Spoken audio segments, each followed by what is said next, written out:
My eyes are puffy again because it was raining last night and it was a good sleep for me because it's cold.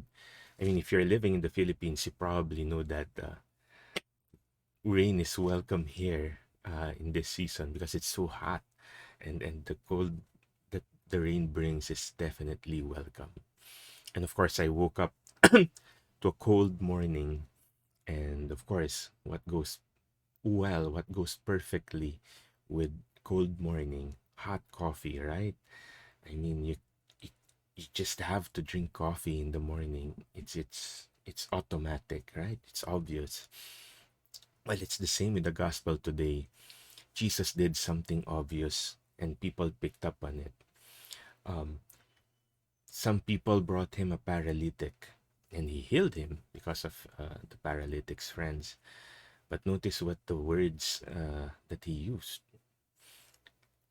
"Your sins are forgiven," and that's quite weird, right?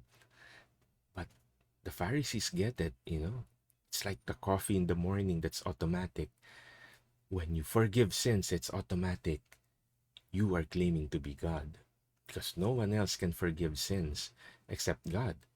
And we're talking about sins that are not committed to Jesus. I mean, of course, if someone hurts you, you have the right to forgive their sins. But in this scene, we're talking about Jesus healing someone um, that people thought was caused by his sin. And here Jesus is saying, "Your sins are forgiven." Like I said, the Pharisees get it. That was easy. That's why they called Jesus a blasphemer. But without saying any word, by Jesus doing the obvious, he immediately told people, "I am God." How about you? When you are sick, who do you go to? You know, it might be sickness physically, uh, of your heart, broken, or it might be with your spirit, with your soul. Might be suffering from sins of the past or an habitual sin. Who do you go to? Jesus will heal you. But notice what he said after the paralytic was healed. "Rise, pick up your stretcher, and go home." Rise. You are healed. You are forgiven. Your sins are forgiven. Do not wallow in the darkness anymore. Do not stay lying down. No. You are healed. Rise. Pick up your stretcher. No. Move forward. Forget the past.